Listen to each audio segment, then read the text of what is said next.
Atento saludo.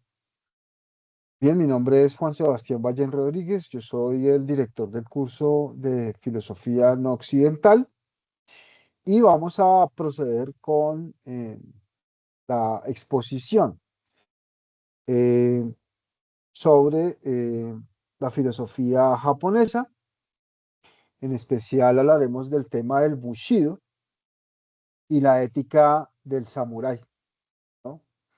Esto en aras de profundizar en un aspecto importante dentro de la filosofía no occidental, como es el conocimiento, eh, el estudio, el acercamiento a esas filosofías eh, no occidentales, poder entender también sus lenguajes, sus vivencias, sus historias, cómo la cultura también se convierte en un elemento forjador de pensamiento y las costumbres. Entonces es importante señalar estos aspectos, ya que pues hacen parte un poco del universo de sentido que integra a la comprensión de estas filosofías, ¿no? Digamos que en sesiones anteriores hemos podido hacer un acercamiento, por ejemplo, a la filosofía árabe y su tema del anhelo al absoluto, eh, el tema de las teocracias o el gobierno de las sociedades a partir de una entidad divina, como por ejemplo ocurre en Medio Oriente, en países como por ejemplo Irán, ¿no? Que sería un ejemplo de cómo funciona una teocracia, ¿no? Eso remontándose un poco a la filosofía y a la religión del Islam, ¿no? Porque pues eso se entiende en esa tradición, ¿no? Y también hablamos un poco de la distinción que se produce en esta misma tradición entre los chiitas y los sunitas, que hasta el sol de hoy sigue siendo muy vigente, sobre todo en la comprensión de la cosmovisión musulmana, ¿no? Mm, Entonces es muy importante tener presente estos temas porque de alguna manera nos permiten entender también el presente, ¿no? Particularmente en la situación que se está viviendo con la escalada de la violencia en el Medio Oriente y el tema del estrecho de Hormuz y todo el tema, pues, que ya conocemos y que seguramente ustedes ya estarán enterados del asunto.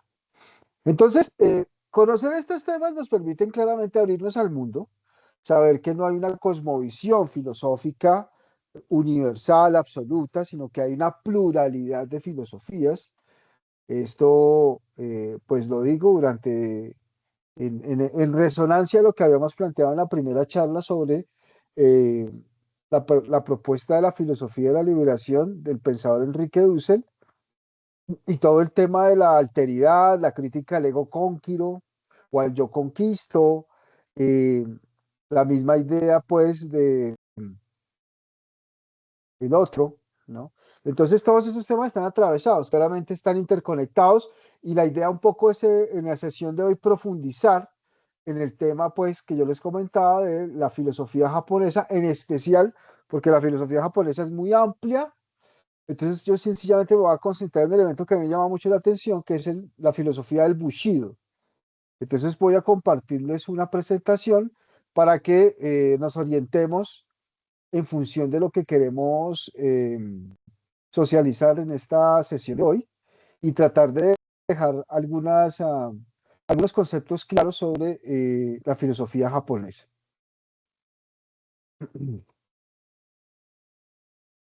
Ok, bien, bueno, muy bien. Entonces vamos acá con esta primera imagen que nos va a ilustrar un poco sobre lo que nos interesa un poco analizar sobre el Bushido o la filosofía japonesa.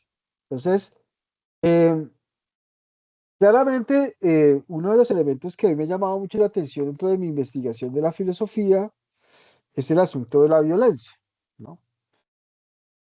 La violencia, pues, más allá de ser una representación conceptual, como podría pensarse desde la filosofía, pues resulta que es una vivencia y eso lo descubrimos gracias a un método que es el método fenomenológico, que inaugura Edmund Husserl y que continúa eh, con pensadores como Max Scheler, Martin Heidegger en Francia, con Jean-Paul Sartre, inclusive Albert Camus. Entonces, la fenomenología es toda una corriente filosófica que marca el sendero del pensar durante los tiempos de la guerra y de la posguerra en Europa, pero que también nos permite un poco pensar también temas como la violencia. Eh, He optado pues por tematizar el asunto de la violencia y conectarlo con la filosofía japonesa, ya que cuando hablamos del Bushido, el Bushido tiene que ver básicamente con una ética del samurái, ¿no? El Bushido es una filosofía, es una práctica, es un estilo de vida, ¿no? Que plantea una relación claramente con el fenómeno de la violencia. Y por eso, pues, podemos pensar de que este fenómeno, pues, es una vivencia, ¿no? Violentar a otro, violentarse a sí mismo es una manera de actuar sobre el cuerpo de uno y sobre el cuerpo de los otros. Entonces, por eso catalogamos de que se trata de una violencia.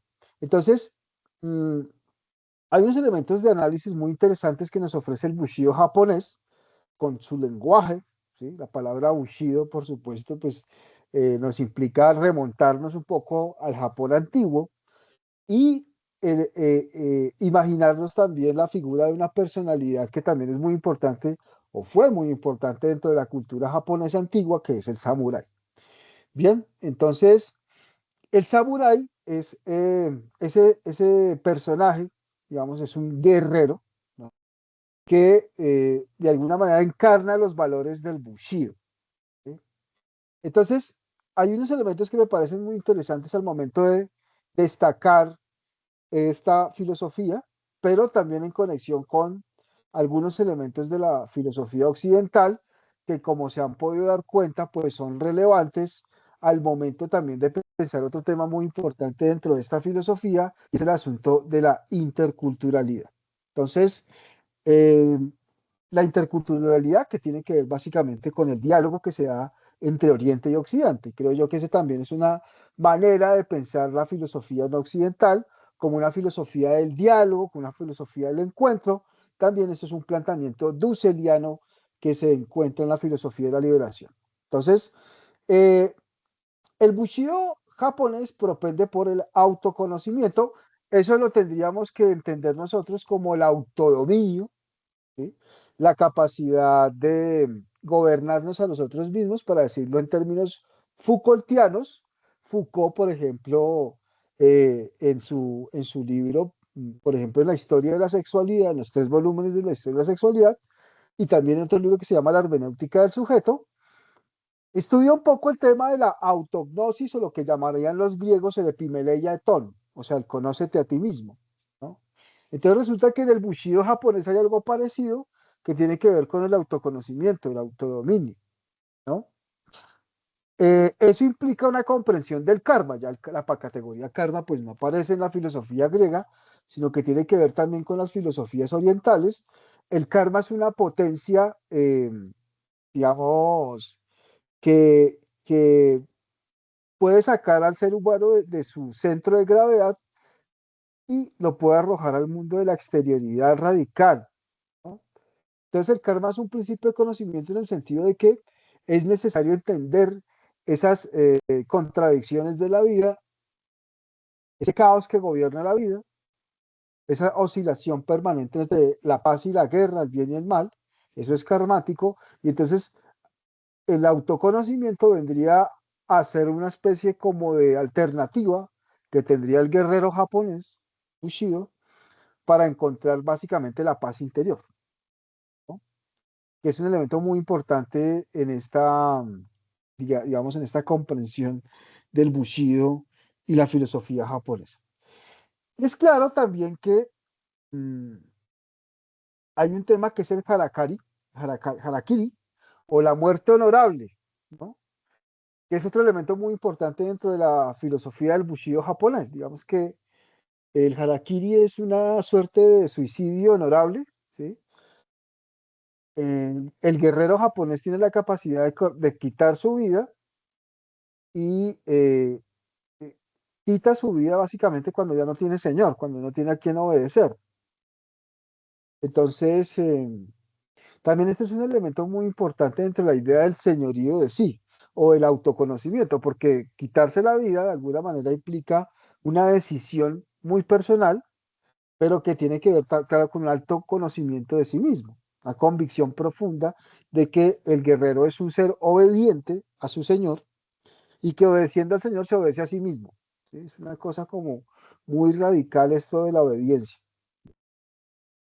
Ahora, el Bushido japonés también propende por una especie de ética del cuidado de sí, tal y como lo entendieron los griegos, pero este cuidado de sí implica de alguna manera una renuncia a la violencia, ¿no? Por eso estos temas de la comprensión del karma, el autoconocimiento y el tema del harakiri están todos muy íntimamente relacionados con la violencia, porque el samurái al ser un guerrero, pues establece una relación muy fuerte con la violencia, ¿no? Porque de alguna manera el uso de la violencia es un mecanismo para ejercer cierto control social y también cierta protección y seguridad, señor feudal, ¿no? Recordemos que en el contexto de la filosofía japonesa, el samurái representa de alguna manera una posición muy estructurada y muy, digamos, muy jerárquica dentro de un sistema donde en la pirámide de la estructura social hay un señor feudal que sería un terrateniente, ¿no? Enriquecido, que tiene la posibilidad de pagar samuráis para su cuidado y para resguardar el orden de su feudo, ¿no? Entonces, la cultura japonesa antigua es una cultura profundamente feudal, en el sentido de que hay un señor plenipotenciario que tiene, digamos, unas cualidades de superioridad filial, familiar, genealógicas, también está bendecido de alguna manera también religiosamente, entonces eso también lo convierte en una figura muy de veneración, de adoración, y pues en medio están los samuráis que resguardan un poco ese poder terrenal y espiritual que representa el señor feudal. Está la nobleza, que de alguna manera es una estructura social que amplía un poco las relaciones de poder del señor feudal. Y por último estarán por allá los campesinos, ¿no? Entonces, esto explica un poco el contexto social en el que vive el samurái. Y entonces el bushido en ese contexto social de alguna manera también implica una manera de administrar la violencia, una manera de ejercer control social a través de una administración de la violencia. ¿Eso qué implica? Pues que hay que seguir una serie de mandatos y de consejos morales para evitar que el samurái caiga de alguna manera en una suerte de pérdida de su compostura y se convierta pues en una especie como de asesino a sueldo. Entonces, el samurái está muy en la posición intermedia entre convertirse en un asesino, posiblemente un mercenario, o seguir un poco la renuncia a la violencia y ser casi una especie de figura espiritual, casi una especie de sacerdote que sabe cómo, en qué momento usar la espada y en qué momento no usarla. ¿Sí? Entonces, un poco para que ustedes tengan presente ese elemento dentro de la figura del samurái que nos interesa resaltar, como una figura que, de cierta manera, trata de detener la violencia, ¿no? Entonces, digamos que una de las ideas fuertes que uno descubre en este manual, porque el Bushido es un manual, ustedes lo pueden encontrar de esa manera en bibliotecas o en las redes, se van a dar cuenta que es un manual de conducta. Nos propone una mirada, digamos, de la no violencia, ¿sí? Que es muy de lo no occidental. pero no occidental quiero decir que, digamos que el mundo filosófico japonés enseña a través del Bushido que podemos establecer una relación no violenta con nosotros, ¿sí? Porque, digamos, el extremo, digamos, no deseado es la violencia descontrolada. Aquí me gustaría hacer mención a una novela eh, de Stephen Cavell, un escritor estadounidense, que se llama Shogun. Shogun, ¿no? Es una novela que yo recomiendo mucho para poder entender un poco toda esta filosofía japonesa del Bushido, de la relación con la violencia, del tema digamos, del señor feudal y su, digamos, mm, su preocupación por mantener un feudo, por las relaciones que establece con Occidente, porque de manera más profunda la novela de Cavell, Shogun, de las que les estoy comentando, muestra un poco el encuentro entre la cultura occidental y la no occidental. O sea, la cultura inglesa, recuerden ustedes que los ingleses, como los holandeses, los belgas durante el siglo XVI, fueron exploradores marítimos, muchos también ejercían la piratería como una dinámica de mercado y de expansión territorial, y entonces hay unos ingleses que llegan al Japón, ¿no? Inicialmente fueron llegando los jesuitas en este, digamos, afán de evangelización, pero luego llegan los portugueses y los ingleses. Entonces, la novela de Kabe Shogun muestra ese encuentro entre un shogunato, la palabra shogun, digamos, en Japón, el shogunato es una suerte de dictadura, digamos, es un gobierno de dictadura, ¿sí? Que se establece en tiempos de crisis, ¿no? Cuando decimos de crisis social es cuando, digamos, hay un señor feudal que debe disputar el poder con otros señores feudales. Entonces, de manera muy interesante, en la novela de Cabell se muestra cómo este shogun, que es un líder político muy importante en el Japón del siglo XVI, tiene que ejercer un poco el poder y el mando luego de que se ha muerto el emperador, ¿sí?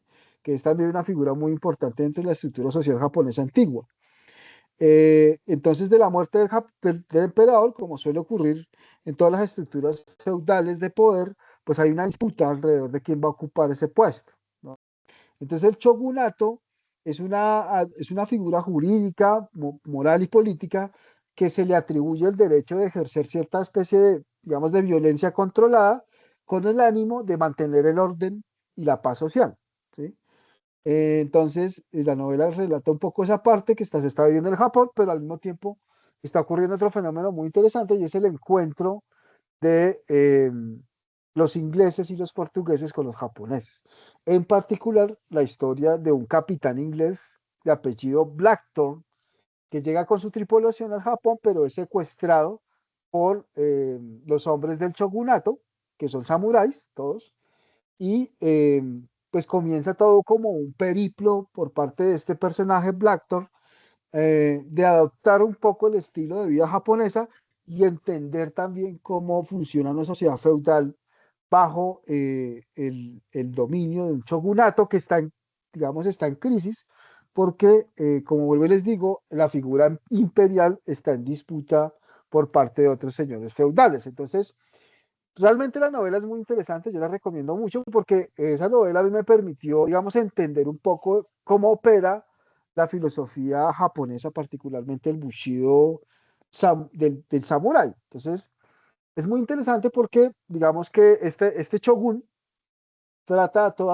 de todas maneras, a todos los medios, de no recurrir a la violencia directa, es decir, evita caer en la catástrofe de una violencia descontrolada, es decir, de asesinar a sus competidores, que serían prácticamente sus colegionarios, y busca todas las estrategias para evitar esa confrontación directa, y en ese evitar la confrontación directa es que surge el Bushido, ¿no? Y de esa manera lo entiende Blackthorne, muy interesante porque Blackthorne sí va un poco con la idea de él acabar a los rivales, un poco la visión de Occidente es que los rivales deben ser destruidos y que finalmente el que tiene más fuerza o más poder político o más músculo militar es el que finalmente debe imponerse y resguardar el orden feudal, pero digamos que la figura interesante de este shogun es que quiere evitar a toda costa eso, y para eso se llena de mucha estrategia y de mucha diplomacia y de mucho lenguaje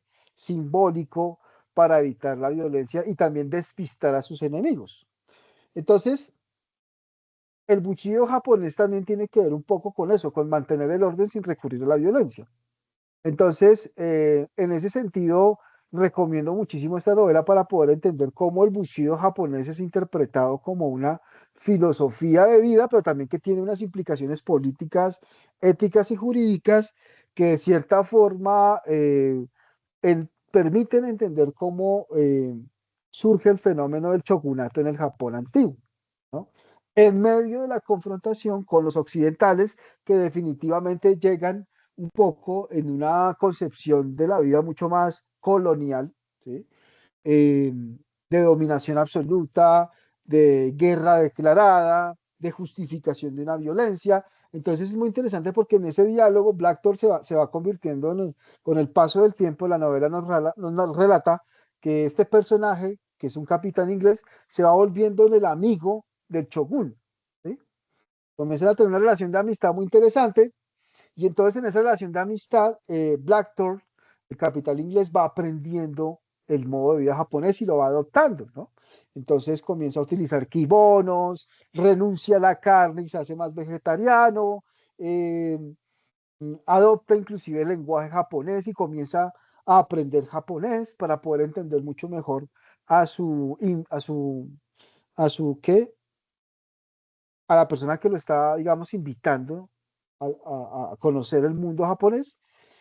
Y todas las cosas pasan y de manera muy interesante este personaje curiosamente va abandonando su condición de inglés y de colono y de cristiano, además que es protestante, entonces también muy interesante, porque recordemos que esta época es la época de la confrontación entre católicos y protestantes.